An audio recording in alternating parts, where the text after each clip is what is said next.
ನಮಸ್ಕಾರ ವೀಕ್ಷಕರೇ, ಸಂಯುಕ್ತ ಕರ್ನಾಟಕ ಯೂಟ್ಯೂಬ್ ಚಾನಲ್ಗೆ ಸ್ವಾಗತ. ಪಾಕಿಸ್ತಾನದ ಭಯೋತ್ಪಾದಕರು ಪೆಹಲ್ಗಾವ್ ಮೇಲೆ ದಾಳಿ ನಡೆಸಿದ ಮೇಲೆ ಭಾರತದಲ್ಲಿ ಸಾಕಷ್ಟು ಚರ್ಚೆಗಳು ನಡೀತಾ ಇದೆ.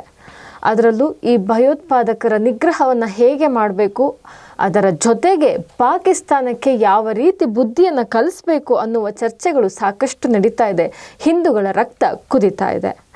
ಇದರ ಜೊತೆಗೆ ಕೇಂದ್ರ ಸರ್ಕಾರ ಪಾಕಿಸ್ತಾನದೊಂದಿಗೆ ಮಾಡಿಕೊಂಡಿರುವ ಸಿಂಧೂ ಜಲ ಒಪ್ಪಂದವನ್ನು ಅಮಾನತು ಮಾಡುವ ಯೋಜನೆಯನ್ನು ಹಾಕ್ಕೊಂಡಿದೆ, ಅಮಾನತಿನಲ್ಲಿ ಇಟ್ಟಿದೆ ಕೂಡ.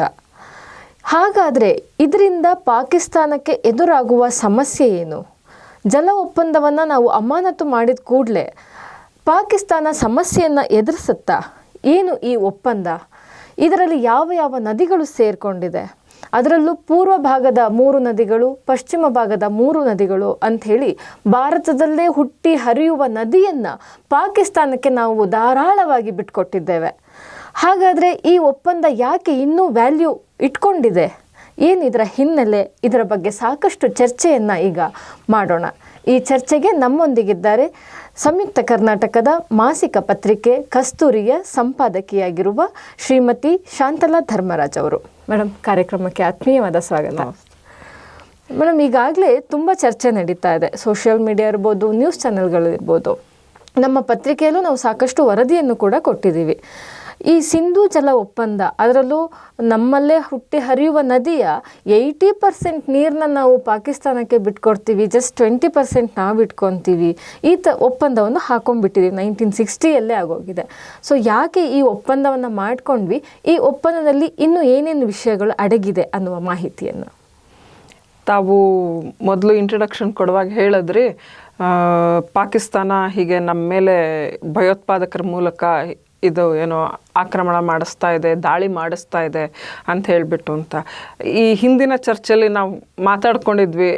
ಏನಂತ ಹೇಳಿದ್ರೆ, ಈ ತಾಹಬೂರ್ ಇವನು ರಾಣಾ ಅವನ ಒಂದು ಭಾರತಕ್ಕೆ ಕರ್ಕೊಂಡು ಬಂದಿದ್ದು, ಆಮೇಲೆ ಇದು ಏನದು ಅವರ ದೇಶದಲ್ಲಿ ಉಗ್ರಗಾಮಿ ಚಟುವಟಿಕೆಗಳು ಜಾಸ್ತಿ ಆಗಿರೋದು, ಇದೆಲ್ಲ ಕಾರಣ ಇದೆ. ಆಮೇಲೆ ಅವ್ರಿಗೆ ಯಾವುದೇ ಕಾರಣಕ್ಕೂ ಕಾಶ್ಮೀರದಲ್ಲಿ ಶಾಂತಿ ನೆಲೆಸಬಾರ್ದು, ಅದು ಸಮೃದ್ಧವಾಗಬಾರ್ದು, ಇದೆಲ್ಲ ಅವ್ರಿಗೆ ಅದು ಚುಚ್ತಾ ಇರುತ್ತೆ. ಸೊ ಇದೆಲ್ಲ ಕಾರಣದಿಂದ ಇವ್ರು ಮಾಡ್ತಾರೆ ಅಂತ ನಾವು ಅವತ್ತು ಮಾತಾಡದೇ ಇದ್ದ ಒಂದೇ ಒಂದು ವಿಷಯ ಏನಪ್ಪ ಅಂತ ಹೇಳಿದ್ರೆ, ಅವರ ಆರ್ಥಿಕ ದಿವಾಳಿತನ.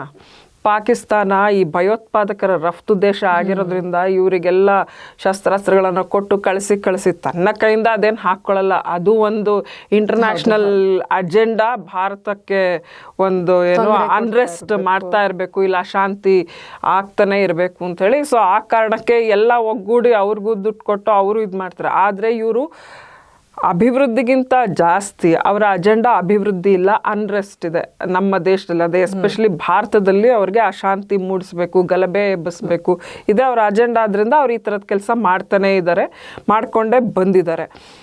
ಈ ಇದರಲ್ಲಿ ಹೀಗಿರುವಾಗ ಅವ್ರಿಗೆ ಏನಂತ ಹೇಳಿದ್ರೆ, ಭಾರತದ ಜೊತೆಗೆ ಹೆಂಗಾದರೂ ಸರಿ ಭಾರತವನ್ನು ಒಂದು ನಾವು ಉದ್ರೇಕಿಸಿ, ಅವರು ಒಂಥರ ಆವೇಶಕ್ಕೊಳಗಾಗಿ ನಾವು ಒಂದು ಯುದ್ಧಕ್ಕೆ ಧುಮುಕ್ಬೇಕು. ಆಗ ಅವರಿಗೆ ಯಾಕೆ ಅಂತ ಹೇಳಿದ್ರೆ, ಗಿಲ್ಗಿಟ್ ಮತ್ತು ಬಲೂಚಿಸ್ತಾನ್ ಈ ಎರಡೂ ಕಡೆ ಹೆಚ್ಚಿನ ಮಟ್ಟದಲ್ಲಿ ಒಂದು ಇದಿದೆ, ಏನು ಉದ್ವಿಗ್ನ ವಾತಾವರಣ ಇದೆ. ಅವರಿಗೆ ಪಾಕಿಸ್ತಾನದ ಜೊತೆಗೆ ಇರೋದು ಬೇಕಿಲ್ಲ. ಹಾಗಾಗಿ ಅಲ್ಲಿ ಉಗ್ರಗಾಮಿ ಚಟುವಟಿಕೆಗಳು ನಡೀತಾ ಇದೆ. ಸೊ ಇದನ್ನ ಹತ್ತಿಕ್ಕೋಕೆ ಈ ಪಾಕಿಸ್ತಾನದಲ್ಲೂ ಎಲ್ಲಂದ್ರಲ್ಲೇ ಅಲ್ಲೂ ಭಯೋತ್ಪಾದಕ ಚಟಗಳು ತುಂಬಾ ಜೋರಾಗೇ ನಡೀತಿದೆ. ಅವ್ರು ಅದನ್ನ ಮುಚ್ಕೊಳ್ಳೋಕೆ, ಆರ್ಥಿಕ ದಿವಾಳಿತನ ಮುಚ್ಕೊಳ್ಳೋದಕ್ಕೆ ನಮ್ಮ ಮೇಲೆ ಒಂದು ಯುದ್ಧದ ಒಂದು ಏನು ವಾತಾವರಣವನ್ನು ನಮ್ಮ ಗಡಿನಲ್ಲಿ ಸೃಷ್ಟಿಸಿದ್ರೆ, ಆಗ ಇಡೀ ದೇಶ ಅಂದರೆ ಪಾಕಿಸ್ತಾನ ಫುಲ್ಲು ಏನಾಗ್ತಾರೆ, ಅವ್ರ ಕಾನ್ಸಂಟ್ರೇಷನ್ ಎಲ್ಲ, ಅವ್ರ ಗಮನ ಎಲ್ಲ ಕೇವಲ ಭಾರತದೊಂದಿಗಿನ ಯುದ್ಧದ ಬಗ್ಗೆನೇ ಇರುತ್ತೆ ಹೊರತು ಅವರ ಆರ್ಥಿಕ ದಿವಾಳಿತನ ಇವೆಲ್ಲ ಮುಚ್ಚೋಗ್ಬಿಡುತ್ತೆ ಅನ್ನೋ ಕಾರಣಕ್ಕೆ ಅವರು ಇದು ಮಾಡ್ತಾರೆ. ಸೊ ಭಾರತ ಪ್ರತಿ ಸರಿ ಒಂದು ದಿನ ಪೆಹಲ್ಗಾಮ್ದು ಒಂದು ರಿಪೋರ್ಟ್ ಆಗಿದೆ. ಯಾಕೆ ಅಂತ ಹೇಳಿದ್ರೆ, ಪ್ರವಾಸಿಗಳ ಮೇಲೆ ಅದು ಕುಲ್ಲಂ ಮಾಡಿದ್ರು ಅಂತ.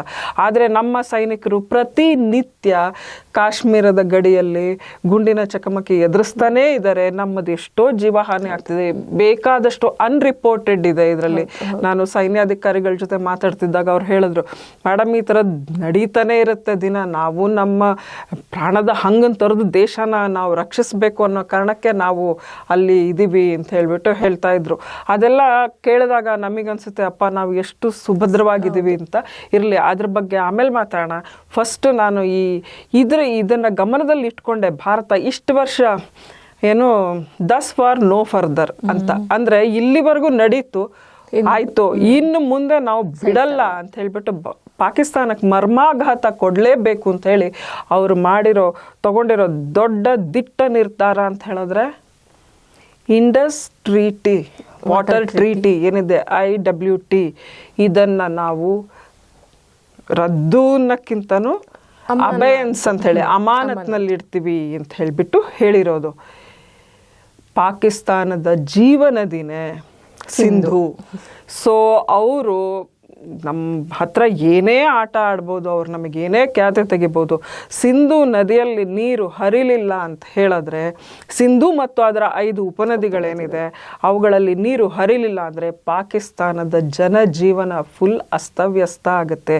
ಕೃಷಿ ಚಟುವಟಿಕೆ ಇರಲ್ಲ ಅವರಿಗೆ, ಸಾಧ್ಯನೇ ಇಲ್ಲ.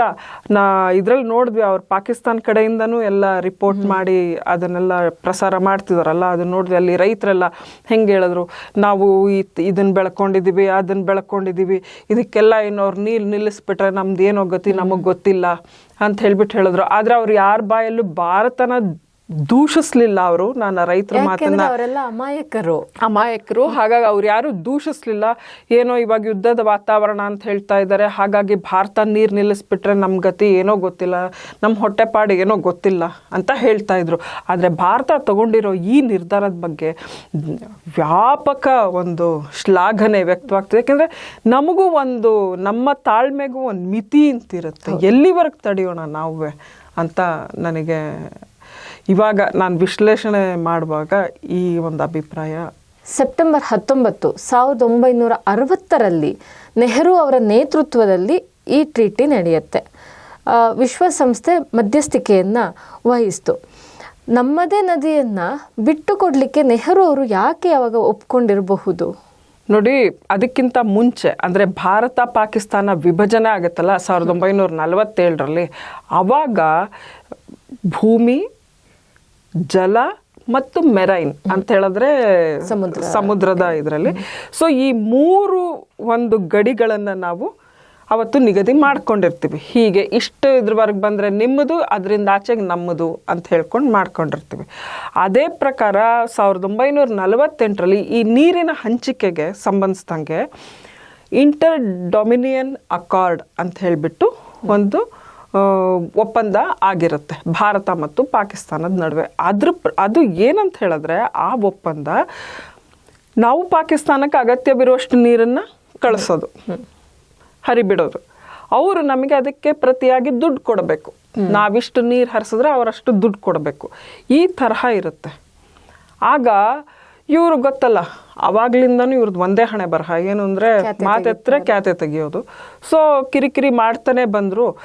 ನಮಗೂ ಅವಾಗ ಏನಿತ್ತು ಅಂತ ಹೇಳಿದ್ರೆ, ನಮ್ಮ ದೇಶನೂ ಹೊಸದಾಗೆ ಸ್ವಾತಂತ್ರ್ಯ ತೊಗೊಂಡಿರೋದು, ಅವ್ರದ್ದು ತೊಗೊಂಡಿರೋದು. ನಾವಿಬ್ಬರು ಅಭಿವೃದ್ಧಿ ಕಡೆ ದೃಷ್ಟಿ ಹಾಯಿಸ್ಬೇಕು ಅಂತ ಹೇಳಿದ್ರೆ ನಮ್ಮಲ್ಲಿ ಒಳ್ಳೊಳ್ಳೆ ಏನು ಮಲ್ಟಿಪರ್ಪಸ್ ಪ್ರಾಜೆಕ್ಟ್ಗಳು ಬರಬೇಕು. ಆವಾಗ ಅಲ್ಲಿ ವಿವಿಧೋದ್ದೇಶ ಯೋಜನೆಗಳು ಅಂತ ನಾವೇನು ಹೇಳ್ತೀವಿ, ಅಲ್ಲಿಂದ ನಮ್ಮ ಭೂಮಿ ಹಸಿರಾಗಬೇಕು, ನಮ್ಮ ರೈತರ ಒಂದು ಜನಜೀವನ ಎಲ್ಲ ಸುಗಮ ಹಸನಾಗಬೇಕು ಅಂತ ಹೇಳಿದ್ರೆ ನಮಗೆ ಪ್ರಾಜೆಕ್ಟ್ಗಳು ನಾವು ನಿರ್ಮಾಣ ಮಾಡಲೇಬೇಕು. ಆ ಒಂದು ಸಂದರ್ಭದಲ್ಲಿ ನಮಗೆ ಅದಕ್ಕೆ ಧನ ಸಂಪನ್ಮೂಲ ಬೇಕಲ್ಲ. ಆಗ ನಾವು ಕೇಳ್ತೀವಿ, ಪಾಕಿಸ್ತಾನನೂ ಕೇಳುತ್ತೆ ಯಾರನ್ನ, ವರ್ಲ್ಡ್ ಬ್ಯಾಂಕ್ನ, ನಮಗೆ ಹಣ ಸಹಾಯ ಮಾಡಿ ಅಂತ ಹೇಳಿಬಿಟ್ಟು ಅಂತ. ಆಮೇಲೆ ನಮಗೆ ಈ ಭಾರತದಿಂದನೂ ಇಷ್ಟೆಲ್ಲ ತೊಂದರೆ ಇದೆ ಅಂತ ಅವರು ನಮ್ಮ ಮೇಲೆ ಹೋಗ್ಬಿಟ್ಟು ಹೇಳ್ತಾರೆ ಚಾಡಿ, ನಾವು ಅವ್ರ ಮೇಲೆ ಹೇಳ್ತೀವಿ, ಅವರು ನಮ್ಗೆ ಇಷ್ಟು ಕಿರಿಕಿರಿ ಮಾಡ್ತಿದ್ದಾರೆ ಅಂತ. ಸೊ ಇದನ್ನು ನೋಡಿದ್ದೆ ವರ್ಲ್ಡ್ ಬ್ಯಾಂಕ್ ಏನು ಮಾಡುತ್ತೆ, ನಾನೇ ಮಧ್ಯಸ್ಥಿಕೆ ಮಾಡ್ತೀನಿ ಅಂತ ಹೇಳಿ ಉಭಯ ದೇಶಗಳ ನಡುವೆ ಒಂದು ಒಪ್ಪಂದಕ್ಕೆ ಸಹಿ ಹಾಕ್ಸೋಣ ಅಂತ ಹೇಳಿಬಿಟ್ಟು ಬಹಳ 1951 ನಾವು ಇಬ್ಬರೂ ಅಪೀಲ್ ಮಾಡ್ಕೊಳ್ಳೋದು. ಅದು 1960 ಕೊನೆಗೆ ಒಂದು ಕಡೆ 3 ಜನರು ಕಲೆತು ಸಹಿ ಹಾಕೋ ಒಂದು, ಅಂದರೆ ವಿಶ್ವ ಬ್ಯಾಂಕ್ ಮಧ್ಯಸ್ಥಿಕೆಯಲ್ಲಿ ನಾವು ಭಾರತ ಹಾಗೂ ಪಾಕಿಸ್ತಾನ, ಭಾರತದ ಪರವಾಗಿ ನಮ್ಮ ಅಂದಿನ ಪ್ರಧಾನಿ ನೆಹರು ಅವರು, ಪಾಕಿಸ್ತಾನದ ಪರವಾಗಿ ಅಂದಿನ ಅಧ್ಯಕ್ಷರಾಗಿದ್ದ ಅಯೂಬ್ ಖಾನ್ ಅವರು. ಸೊ ಇವರು ಮತ್ತು ವರ್ಲ್ಡ್ ಬ್ಯಾಂಕಿನ ಮಧ್ಯಸ್ಥಿಕೆ ಉಪಾಧ್ಯಕ್ಷರಿರ್ತಾರೆ. ಸೊ ಎಲ್ಲ 3 ಜನರು ಅವತ್ತು ಸಹಿ ಹಾಕಿ ಒಪ್ಪಂದ ಮಾಡ್ಕೋತಾರೆ. ಈ ಒಪ್ಪಂದ ಏನಾಗುತ್ತೆ, ಏನು ಇದ್ರ ಪ್ರಕಾರ ಅಂತ ಹೇಳಿದ್ರೆ, ಭಾರತ ಪಾಕಿಸ್ತಾನಕ್ಕೆ ಅವರ ಒಂದು ಭೂಮಿಯಲ್ಲಿ, ಅವರ ಒಂದು ದೇಶದಲ್ಲಿ ಅಣೆಕಟ್ಟುಗಳ ನಿರ್ಮಾಣ, ಕಾಲುವೆ ನಿರ್ಮಾಣ ಇವೆಲ್ಲಕ್ಕೂ ಸೇರಿಸ್ದಂಗೆ 63 ಮಿಲಿಯನ್ ಪೌಂಡ್ಗಳನ್ನು ನಾವು ಕೊಡಬೇಕು ಅವರಿಗೆ. ಇದು ಬಹುತೇಕ ಎಲ್ಲರೂ ಏನು ಹೇಳ್ತಾರೆ, ನಾವು ಕೊಟ್ವಿ. ಇದರ ಹಿಂದಿನ ಉದ್ದೇಶ, ಕಾರಣ ಏನು ಅನ್ನೋದನ್ನು ಸರಿಯಾಗಿ ತಿಳ್ಕೊಬೇಕು. ಆಮೇಲೆ ಭಾರತ ಭಾಳ ಉದಾರವಾಗಿ ಇಷ್ಟು ನೀರು ಕೊಟ್ಬಿಟ್ರು, 80% ನೀರು ಅವ್ರಿಗೆ ಕೊಟ್ಟರು, ಬರೀ 20% ನಾವು ಇಟ್ಕೊಂಡ್ವಿ. ನೆಹರುಗೇನು ಬುದ್ಧಿ ಇರಲಿಲ್ವಾ, ಯಾಕಿಂತ ಏನು ಒಪ್ಪಂದಕ್ಕೆ ಸಹಿ ಹಾಕಿದ್ರು ಅಂತ ಒಂದು ಹೇಳ್ತೀವಿ. ಆಗ್ಲೇ ನೆಹರು ಅವ್ರಿಗೆ ಸಾಕಬೇಕಾಗೋಗಿತ್ತು ಪಾಕಿಸ್ತಾನದ ಉಪಟಳವನ್ನು ಸಹಿಸಿ ಆಯಿತು, ನಾವು ನೀರು ಕೊಡ್ತೀವಿ, ಅಟ್ಲೀಸ್ಟ್ ಈಗಲಾರು ಸ್ವಲ್ಪ ತಣ್ಣಗಾಗಿ ಸೌಹಾರ್ದಯುತವಾಗಿ ಬಾಳ್ವೆ ನಡೆಸೋಣ, ಅವ್ರಿಗೆ ಸ್ವಲ್ಪ ಬುದ್ಧಿ ಕಲ್ತ್ಕೋತಾರೆ ಅಂತ ಹೇಳಿಬಿಟ್ಟು ಅವರು ಇದನ್ನು Satish Chandra Indian high commissioner ಆಗಿದ್ದರು ಪಾಕಿಸ್ತಾನಕ್ಕೆ. ಅವ್ರ ಪುಸ್ತಕದಲ್ಲಿ ಬರೀತಾರೆ, ಒಂದು ಕಡೆ ಏನು ಹೇಳ್ತಾರೆ ಅಂತ ಹೇಳಿದ್ರೆ, ಹಿ ವಾಸ್ ಫೆಡ್ ಅಪ್. ಅವ್ರು ಹೇಳ್ತಾರೆ, ನಾನು ನಮ್ಮ ದೇಶ ಇದನ್ನೂ ಏನೋ ಲೆಕ್ಕಿಸದೇ ಆ ಪಾಕಿಸ್ತಾನದ ಜೊತೆಗೆ ಒಂದು ಶಾಂತಿ ಸ್ಥಾಪನೆ ಮಾಡ್ಕೊಳ್ಳೋಣ ಅತ್ಲಾಗೆ ನೀರು ಕೊಟ್ಬಿಟ್ಟು ಅಂತ ಹೇಳಿ ನಾವು ಸಹಿ ಹಾಕಿದ್ವಿ, ಒಪ್ಪಂದ ಮಾಡ್ಕೊಂಡ್ವಿ. ಆದರೂ ಇದು ಎಲ್ಲೆಲ್ಲೋ ದಿಸ್ ಇಸ್ ನೋ ವೇರ್, ನಂಗೆ ಹೆಂಗೆ ನಾನು ಸಿಗ್ನೇಚರ್ ಹಾಕಿದ್ನೋ ಅಂತ ಒಂದು ಆ ಥರದೊಂದು ಅಭಿಪ್ರಾಯ ಬರುವಂತಹ ಒಂದು ಸಾಲುಗಳನ್ನು ಅವರು ಹೇಳ್ತಾರೆ ಅಂತ ಹೇಳಿಬಿಟ್ಟು ಸತೀಶ್ ಚಂದ್ರ ಅವರು ಅವರ ಪುಸ್ತಕದಲ್ಲಿ ಅದನ್ನು ಪ್ರಸ್ತಾಪಿಸಿದ್ದಾರೆ. ಅಂತ ಹೇಳಿದ್ರೆ ಇವರಿಗೆ ಏನೋ ಒಂದು ಉದ್ದೇಶ ಇತ್ತು ನೋಡಿ. ಆವಾಗ ಅದು ಗಾಂಧಿಗಿರಿ ಇನ್ನೂ ಹಸಿರಾಗಿದ್ದಂತಹ ಕಾಲ. ಆಗ ಗಾಂಧೀಜಿ ಏನು ಹೇಳಿದ್ರು, ಈ ಕೆನ್ನೆಗೆ ಹೊಡೆದ್ರೆ ಈ ಕೆನ್ನೆನೂ ತೋರಿಸು ಅಂತ ಹೇಳಿದ್ರು. ನೆಹರು ಅವ್ರ ತೀರಾ ಅಷ್ಟೊಂದು ಉದಾರಿ ಅಲ್ಲದೆ ಇದ್ರು, ಅವರಿಗೆ ಸ್ವಲ್ಪ ಲೆಕ್ಕಾಚಾರದ ಇದು ಗೊತ್ತಿದ್ರು, ಅವ್ರಿಗೇನೆಂದರೆ ಈ ದಿನದಿಂದ ದಿನಕ್ಕೆ ನಮ್ಮ ದೇಶದ ಜನತೆ ಪಾಕಿಸ್ತಾನದಿಂದ ಉಪಟಳ ಸಹಿಸುವುದು ಬೇಡ, ಅದಕ್ಕೊಂದು ಇತಿಶ್ರೀ ಹಾಡ್ಬಿಡೋಣ ಅನ್ನೋ ಕಾರಣಕ್ಕೆ ಅವರು ಈ ಒಂದು ಒಪ್ಪಂದಕ್ಕೆ ಸಹಿ ಹಾಕ್ತಾರೆ. ಆದರೆ ಈ 63 ಮಿಲಿಯನ್ ಪೌಂಡನ್ನ ನಾವು ಯಾಕೆ ಕೊಟ್ವಿ ಅಂತಂದರೆ, ಬ್ರಿಟಿಷರ ಕಾಲದಲ್ಲಿ, ಬ್ರಿಟಿಷ್ ಇಂಡಿಯಾದಲ್ಲಿ ಏನಂತ ಹೇಳಿದ್ರೆ, ಏನು ಈ ಒಂದು ಇಂಡಸ್ ವ್ಯಾಲಿ ಅಂದರೆ ಈ ಸಿಂಧೂ ನದಿಯ ಜಲಾನಯನ ಪ್ರದೇಶಗಳಲ್ಲಿ ಏನು ಕಾಲುವೆ ನಿರ್ಮಾಣ, ಬ್ಯಾರೇಜ್ಗಳ ನಿರ್ಮಾಣ ಇವೆಲ್ಲ ಆಗಿತ್ತು, ಇದೆಲ್ಲನೂ ಭಾರತದಲ್ಲಿತ್ತೆ ಹೊರತು ಪಾಕಿಸ್ತಾನ ಭಾಗದಲ್ಲಿ ಇರಲಿಲ್ಲ. ಆ ಒಂದು ಕಾರಣಕ್ಕೆ ನಮಗೆ ಏಕಪಕ್ಷೀಯವಾಗಿ ನಮ್ಮ ಕಡೆ ಡೆವಲಪ್ಮೆಂಟ್ ಆಗಿದೆ, ಬಟ್ ಅವ್ರ ಕಡೆ ಆಗಿಲ್ಲ ಅಂತ ಅವರು ಒಂದು ತಕರಾರು ತೆಗೆದ್ರು. ಆಯ್ತಪ್ಪ, ನಮಗೆ ಆಗ್ಬಿಟ್ಟಿದೆ, ನಿಮಗೆ ಅನ್ಯಾಯ ಆಗಿದೆ, ಅಭಿವೃದ್ಧಿ ಎಲ್ಲ ನಮಗೆ ಆಗ್ಬಿಟ್ಟಿದೆ, ನಿಮಗೆ ಅನ್ಯಾಯ ಆಗಿದೆ, ಆಯಿತು, ಅದಕ್ಕೆ 63 ಮಿಲಿಯನ್ ನೀವು ಕೊಟ್ಬಿಡಿ ಅಂತ ಹೇಳಿದ್ರು. ನಾವು ಅದನ್ನೂ ಸಮೇತ ಒಪ್ಕೊಳ್ತೀವಿ. ಯಾಕೆ ಅಂತ ಹೇಳಿದ್ರೆ, ಏನೋ ಒಂದು ಶಾಂತಿ ಸೌಹಾರ್ದ ವಾತಾವರಣ ನೆಲೆ ಆಗಬಹುದು, ಅವರಲ್ಲಿ ಒಂದು ಸಮೃದ್ಧಿ ಸುಭಿಕ್ಷ ಕಂಡ್ರೆ ಆವಾಗ ಅಲ್ಲಿ ಅರಾಜಕತೆ ಇಲ್ದೇನೆ ಅವರು ಎಲ್ಲ ಸುಖವಾಗಿ ಬಾಳ್ಬೋದು, ನಾವು ಸುಖವಾಗಿ ಬಾಳ್ಬೋದು ಅಂತ ಅಂದ್ಕೊಂಡು ನೆಹರು ಅವರು ಇದನ್ನು ಒಪ್ಪಂದ ಹಾಕ್ತಾರೆ, ಸಹಿ ಹಾಕ್ತಾರೆ. ಆದರೆ ಅದ್ರ ನಂತರ ಆಗಿರೋದೇ ಬೇರೆ, ಎಲ್ರಿಗೂ ಗೊತ್ತಿರೋದು. ಹೌದು, ಯಾಕೆಂದರೆ ನಾವಿವಾಗ ಗಮನಿಸ್ದಂಗೆ 1965 ಇರೋದು, 91, 2001 ಹೀಗೆ 75 ಹೀಗೆ ಪ್ರತಿ ಬಾರಿ ಕೂಡ ಪಾಕಿಸ್ತಾನ ದಾಳಿ ನಡೆಸ್ತಾನೇ ಇತ್ತು ನಮ್ಮ ಮೇಲೆ. ನಾವು ಅದನ್ನೆಲ್ಲ ಸಹಿಸ್ಕೊಂಡೇ ಇದ್ವಿ. ಅವಾಗೆಲ್ಲ ಯಾಕೆ ಈ ಸಿಂಧು ಜಲ ಒಪ್ಪಂದ ಮುನ್ನಡೆಗೆ ಬಂದಿಲ್ಲ? ಎಲ್ಲ ಕಡೆನೂ ಬಹುತೇಕ ಎಲ್ಲ ದೇಶಗಳು ಜಲ ಒಪ್ಪಂದಕ್ಕೆ ಪಕ್ಕದ ದೇಶದ ಜೊತೆಗೆ ಎದುರಿಗಿನ ದೇಶ ಹೀಗೆ ಎಲ್ಲ ಹಾಕ್ಕೊಂಡಿವೆ, ಒಪ್ಪಂದ ಮಾಡ್ಕೊಂಡಿವೆ, ಸಹಿ ಹಾಕಿದ್ದಾರೆ. ಆದರೆ ಯಾವ ದೇಶದ ನಡುವೆಯೂ ಯಾವ ದೇಶದಲ್ಲೂ ಇಷ್ಟು ಉದಾರಿ ಒಪ್ಪಂದ ಇಲ್ಲ. ಇದು ವಿಶ್ವದ ಅತ್ಯಂತ ಉದಾರವಾದ ಒಪ್ಪಂದ ಅಂತ ನಾವು ಹೇಳ್ಬೋದು. ಹೇಳಿದ್ನಲ್ಲ, ಶಾಂತಿ ಮತ್ತು ಸೌಹಾರ್ದತೆ. ಯಾಕೆ ಅಂತ ಹೇಳಿದ್ರೆ ಭಾರತದ ಮೂಲ ಮಂತ್ರನೇ ಶಾಂತಿ, ಪರಸ್ಪರ ಸೌಹಾರ್ದತೆಯಾಗಿ ಬಾಳೋದು ಅಂತ ಹೇಳಿಬಿಟ್ಟು ಈ ಒಂದು ಕಾರಣದಿಂದ ಅವರು ಅದು ಒಪ್ಪಂದ ಮಾಡಿಕೊಂಡ್ರು. ಈಗ ಆ ಒಪ್ಪಂದದ ಇದು ನಾವು 4 ಯುದ್ಧಗಳಲ್ಲೂ ಇದ್ರ ಬಗ್ಗೆ ನಾವು ಮಾಡಲಿಲ್ಲ. ಯಾಕೆ ಅಂತ ಹೇಳಿದ್ರೆ ಇದ್ರ ಬಗ್ಗೆ ತಕರಾರು ಮಾಡಲಿಲ್ಲ. ಯಾತಕ್ಕೆ ಮಾಡಲಿಲ್ಲ ಅಂದರೆ ನಾವು ಏನೋ ಹೋಗಲಿ, ಆ ಜನ ಅಲ್ಲಿ ರೈತರು ಅವರು ಇದಾಗಿರಲಿ ತಣ್ಣಗಿರಲಿ ಅಂತ ಹೇಳ್ಕೊಂಡು ಉದಾರ ಮನಸ್ಸಿನಿಂದ ನಾವು 4 ಯುದ್ಧಗಳಲ್ಲಿ ಇದನ್ನ ಮಧ್ಯಕ್ಕೆ ತರಲಿಲ್ಲ. ಆದರೆ ನಮ್ಮ ತಾಳ್ಮೆಗೂ ಮಿತಿ ಇದೆ. ನಾನು ಈಗಾಗಲೇ ಹೇಳಿದ ಹಾಗೆ ನಾವು ಎಲ್ಲಿವರೆಗೆ ಸಹಿಸಬೇಕು. ಅವರ ಒಂದು ಹೇಳಿದ್ರೆ ಅವರು ಹುಟ್ಟಿರೋದೇ ನಮಗೆ ತೊಂದರೆ ಕೊಡೋಕ್ಕೆ ಅನ್ನೋ ರೀತಿ ಅವರು ವರ್ತಿಸ್ತಾ ಇರುವಾಗ ನಮಗೂ ಒಂದು ಲಿಮಿಟ್ ಇದೆ, ನಮಗೂ ಒಂದು ಮಿತಿ ಇದೆ. ಇದು ಎಲ್ಲವನ್ನೂ ಮೀರಿ ಅಮಾಯಕರ ಮೇಲೆಲ್ಲ ನೀವು ಗುಂಡು ಹಾರಿಸ್ತೀರಿ, ರಕ್ತಪಾತ ನಡೀತೀರಿ ಅಂದರೆ ಅವಾಗ ಆಬ್ವಿಯಸ್ಲಿ ರಕ್ತ ಮತ್ತು ನೀರು ಎರಡು ಒಟ್ಟಿಗೆ ಹರಿಯಕ್ಕೆ ಸಾಧ್ಯ ಇಲ್ಲ ಅಂತ ಪ್ರಧಾನಿ ಮೋದಿ ಅವ್ರಿಗೆ ಏನು ಹೇಳಿದ್ದಾರೆ ಅದು 100% ಕರೆಕ್ಟ್.